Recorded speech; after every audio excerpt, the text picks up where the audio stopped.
May buntag Pilipinas, may hapon Texas. Igsoon, ano punta sa ato ang pagbasa sa pulong sa Dios. O karong adlaw, atong mahuman ang unang Samuel, no? Kaya doon ay tulo na lang ka chapters.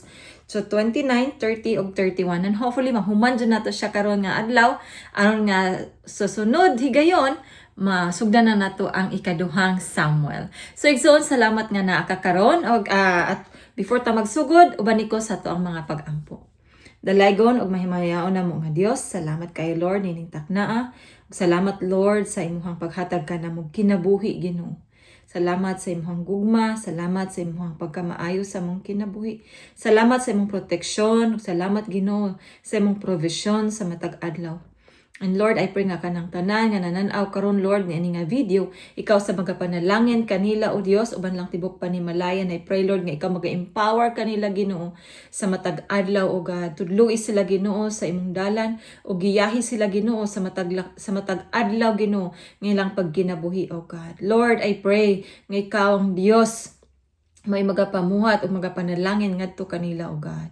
And Lord, samtang karon nga kami magahatag og panahon Ginoo aron sa pagbasa ug pagpaminaw sa imong pulong. I pray Ginoo nga among espirituhanong kinabuhi o God mabusog Ginoo ug mahimo Ginoo nga malig-on diha kanimo o God ug magatubo gayud sa matag adlaw o God. Salamat Lord, dalagon ikaw sa walay katapusan. Akong ginaimbitahan Lord ang imong balang espiritu na magayoy makigistorya ka namo karon. O God, in Jesus mighty name I pray. Amen and amen. Okay, so naanata sa unang Samuel chapter 29. Giuluhan kinig wala dawata si David sa mga opisyal sa mga Pilistihanon. Okay, sa atong sugdan, nagtigom ang kasundaluhang Pilistihanon didto sa Afek ug nagkampo usab ang mga Israelita didto sa tubod dapit sa Jezreel.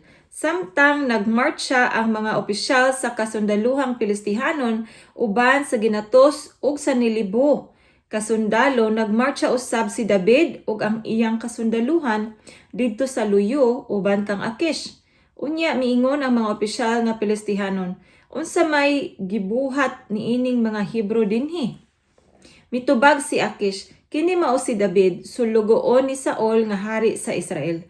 Dugay na siyang mitipon kanako og sukad sa iyang pagtipon kanako, wala gayud siya magbuhat og daotan. Verse 4, apan nangasuko kang Akish ang mga opisyal nga Pilistihanon og miingon, papaulia ka ng tawhana kay dili maayo nga muuban siya sa panggubatan. Tingalig unayon kita niya aron kahimutan siya sa iyang agalon. Dili ba kini mauman ang David nga sa ilang panagsayaw ilang giawitan og si Saul nakapatay og nilibo? Apan si David tinagpulo kalibo? Unya, gitawag ni Akish si David og giingnan, saksi ang buhing Dios sa Israel nga nagmatinud-anon ka kanako ug alang kanako maayo unta nga muuban ka sa panggabatan kay sukad nga mitipon ka kanako wala kay daotang nahimo.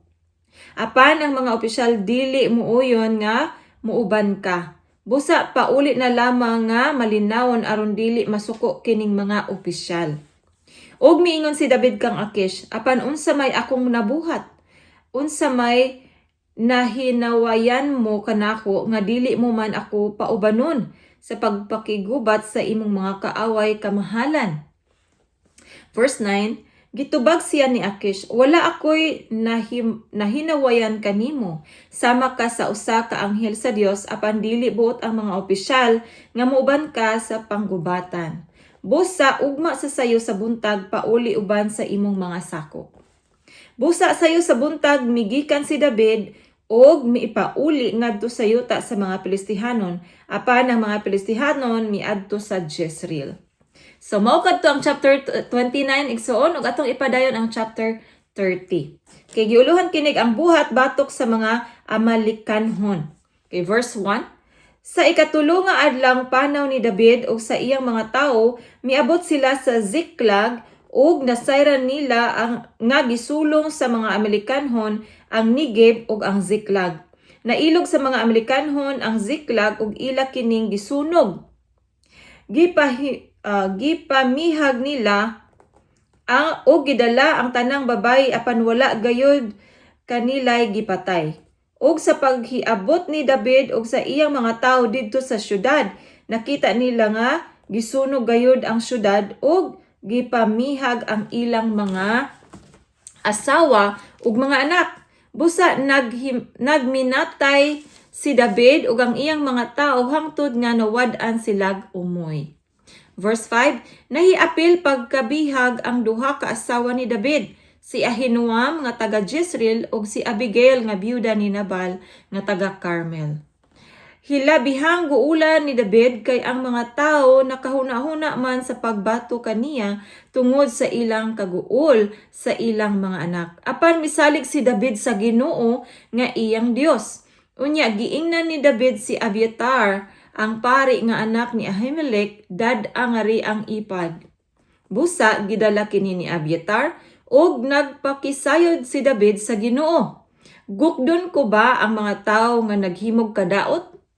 Mitubag ang Ginoong, gukda kay hiapsan mo gayud sila og mabawi mo ang mga binihag. Hallelujah. Verse 9, busa gigukod sila ni David og sa 600 ka mga sakop niya hangtod nga miabot sila sa suba sa Besor, diin nagpabilin ang uban niyang sakop. Apan mipadayon si David sa iyang paggukod uban sa iyang 400 kasakop kay nagpabilin man ang 200 nga dili na makasugakod paglabang sa suba sa Besor. Unya nakakita silag usa ka Ehiptohanon didto sa uma ug gidala nila siya ngadto kang David. Gipakaon o gipainom nila siya. Gihatagan nila siya usa ka buok torta nga hinimo gikan sa bunga sa igira ug duha ka pungpong nga ubas. Human siya makakaon, naulian siya kay wala di ay siya makakaon ug makainom sulod sa 3 ka adlaw ug 3 ka gabi. Unya si David miingon kaniya, kang kinsa ka mang sakop ug tagadiin ka man. Mitubag siya, usa ako kabatan-ong Ehiptohanon sulugoon sa usa ka Amerikanhon. Gibiyaan ako sa akong agalon kay nasakit ako 3 ka adlaw na karon. Gisulong namo ang Negev sa Kirit, ang Negev nga sakop sa Juda ug ang Negev sa Kaleb o gisunog namo ang Ziklag. Giingnan siya ni David, tultuli ako sa gikampuhan niining mga tawhana. Og siya miingon, ipanumpa kanako sa ngalan sa Dios nga dili mo ako patyon og itugyan ngadto sa akong agalon og tultulan ko ikaw sa gikampuhan nila. Sa pag-abot nila sa gikampuhan sa mga Amerikanhon, nakita ni David nga daghan sila kaayo. Nagkumbira og nagsayaw sila kay daghan man sila inilog gikan sa mga Pilistihanon og sa Juda. Verse 17. Gipamatay sila ni David gikan sa pagpamanagbanag hangtod sa pagkakilom-kilom na sa sunod adlaw. Wala gayoy nakalingkawas kanila gawas lamang sa 400 ka Amerikanhon nga nagsakay og kamilyo og nakaikyas. Nabawi ni David ang tanang butang nga nasakmit sa mga Amerikanhon, lakip ang iyang duha ka asawa. Wala gayoy nakulang bisag unsa. Ang tanang mga anak sa iyang mga sakop nabawi ni David. Nailog usab ni David ang panon sa mga kahayupan o gidala kini sa mga sakop ni David ug miingon sila, kining tanan inilog ni David. 21. Sa pagbalik ni David sa suba sa Beor, diin nahibilin ang 200 ka tawo nga wala na makasugakod sa pagkuyog kaniya, ang maunga nga tawo misugat kang David og sa mga sakop nga uban kaniya, og sa paghiduol ni David kanila nanghumusta si David kanila. Unya ang mga bagis og mga bugoy nga mikuyog kaniya miingon kay wala man sila mukuyog kanato dili ta sila bahinan sa atong mga nailog. Ang ihatag ta kanila maura ang ilang mga asawa o mga anak, unya papaulion ta sila. Apan miingon si David, ayaw ninyo kana buhata. Mga igsuon ko kay gihatag kini kanato sa Ginoo. Gihatagan kitag kadaugan batok sa mga kaaway ug walay daotan nga nahitabo kanato. Walay muuyon kaninyo niining paagiha. Kinahanglan nga kadtong miadto sa gubat ug ang nagpabilin aron sa pagbantay sa mga butang parihas ug bahin nga madawat. Sukad ni adtong adlaw gihimo niya kini nga lagda alang sa tibok Israel. Amen. So si David gusto jud niya no nga kanang parihas ang bahin, no? Dili daghan ang katong nanguban niya, gamay ra ang wala nanguban, no? Gusto ni David nga patas tanan igsoon, no? So ing anak pulunta tano nga mga nagsunod sa Ginoo pa, no? Dapat mahimutang patas sa uban, no? Okay, so 26. Sa pag-abot ni David sa Ziklag, gipadad-an niyag bahin sa inilog ang iyang mga higala nga mga pangulo sa Juda. Nag-ingon siya, ani ay gasa alang kaninyo gikan sa among nailog sa mga kaaway sa Ginoo. Gihatagan usab niya ang didto sa Bitel, sa Ramot nga sakop sa Negev, sa lungsod sa Jater, sa Arior, sa Zipmot, sa Estimawa, sa Rakal ug sa mga syudad sa Jerameel, sa mga syudad sa mga kinihanon sa yuta sa Horma, sa Borasan, sa Atak, sa Hebron ug sa tanang dapit nga giadtuan ni David ug sa iyang mga sakop. Okay, so igsoon mao kadto ang chapter 30 og naa nakita karon sa last chapter sa unang Samuel mao ang chapter 31. So ato ang tiwason igsoon. Okay, so giiluhan kini namatay sa samang adlaw si Saul ug ang iyang mga anak. So chapter 31 verse 1. Okay, giiluhan kinig namatay sa samang adlaw si Saul ug ang iyang mga anak. Verse 1, niining higayunan nagubat ang mga Filistihanon ug ang Israel didto sa bukid sa Gilboa ug gibuntog sa mga Filistihanon ang mga taga-Israel. O gipamatay sila ug ang uban kanila nanagan. Naapsan sila sa mga Filistihanon o gipamatay sa mga Filistihanon ang mga anak ni Saul nga sila Jonathan, si Abinadab ug si Melkisowa. Si Saul naapikihan sa panagsangka ug naigo siya sa mga pana sa kaaway ug grabe ang iyang samad. Verse 4, unya giingnan ni Saul ang tigdala sa iyang mga hignagiban. Dunggaba ako sa imong espada kay tingali unyag maoy makadunggab kanako kining mga Filistihanon nga wala motuog Dios og himuon lamang akong kataw-anan. Apan wala mudunggab kaniya ang tigdala sa iyang mga hinagiban. Tungod sa kahadlok, busa gikuha ni Saul ang iyang kaugalingong espada o gidunggab niya ang iyang kaugalingon. So nagunay na lang siya no kay iyang tigdalag espada dili man mosugot nga mo'y modunggab niya, no? Okay, sa verse 5, sa pagtan-aw sa tigdala sa iyang mga hinagiban nga patay na si Saul, nagunay usab siyag dunggab.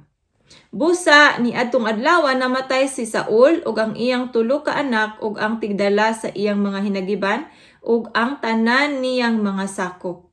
Verse 7, sa pagkakita sa katawhan sa Israel, nga didto sa pikas walog ug ang didto sa tabok sa suba sa Jordan nga nanagan ang mga kasundaluhan sa Israel ug nga si Saul ug ang iyang mga anak patay na, gibiyaan nila ang ilang mga syudad ug nangagiw usab sila. Unya ang mga Filistihanon maoy mipuli pagpuyo. Verse 8, sa pagkaugma sa diha nga ang mga patay gipanghukasan sa mga Filistihanon, nakit-an nila si Saul ug ang tulo niya ka anak nga patay na didto sa bukid sa Gilboa. Gilungguan nila og ulo ni Saul ug ilang gikuhaan siya sa iyang hinagiban. Unya nagsugo silag mga tawo aron pagpahibalo sa tanang Filistihanon ug sa ilang mga Dios. Gibutang nila ang hinagiban ni Saul didto sa templo ni Astarte o gibitay nila ang iyang lawas sa kuta sa Bitsan.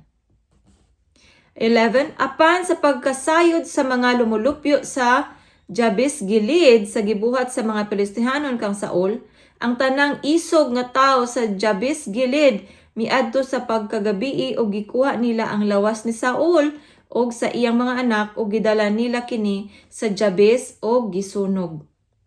Unya ilang gihipos ang bukog o gilubong ilalom sa kahoyng tamarisko og nagpuasa silag 7 kaadlaw. Hallelujah. So igsoon mao kato ang chapter 29, 29, 30 o 31. So atong nahuman karon ang unang Samuel nya sa atong nahibaluan nga si Saul, no? Si Saul diri namatay sa chapter 31. Uban iyang mga anak nga si Jonathan, si Abinadab o si Malkisoa, no? Malkisoa. So silang upat, apel si Saul, no, namatay tungod sa pag-atake sa mga Pilistihanon.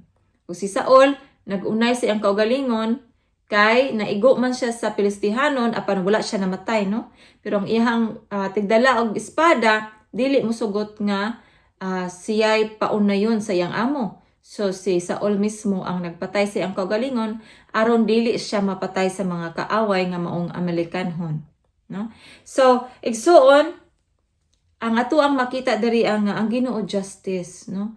Unya dili man maayo ang pagkapatay ni Saul, pero atong makita nga kanang ang kinabuhi sa tao aduna gayoy kanang utlanan, no? Usa sa mga pagpahinumdum kanato nga angay gayud kitang makig sandurot sa Ginoo sa matag adlaw igsuon. Aron nga mahimo tang align sa Ginoo kay wala ta nasayod unsang adlaw ta kuhaon sa Dios, no? Kung unsang adlaw ta mawala sa kalibutan. Sama kang Saul ug iyang mga anak, wala sila nag-expect ato nga time nga mao na to ilang last. So kita pod igsuon, wa pod ta kabalo kung kano siya ang atong adlaw nga mawala ta sa kalibutan. So kinahanglan nga makigsag uli ta diha sa tong buhi nga Ginoo, no? Kay dili man ta perpekto, no? Kasala man ta batok sa Ginoo. Apan salamat sa Dios kay si Hesukristo iyan ang gibaran ang tanan ug ato ang buhaton niingon ang 1 John 1:9, no, nga kung kita musugid sa itong mga sala diya sa Dios, siya faithful, no, o grasya siya nga Dios nga mapasaylo sa atong mga sala. So igsoon, salamat kaayo nga ikaw na ang gihapon diya karon nakig-uban ka nako, and I hope nga magkita gihapon ta sa sunod nga higayon, no. Daghang salamat og ang Ginoo maayo gayud sa atong matag usa. Dawata ang panalangin sa Dios uban ang imong tibok panimalay og karong adlaw, no, hinumdumi nga ang Ginoo imong kauban kanunay. So salamat kaayo, dalaygon ng Dios sa walay katapusan.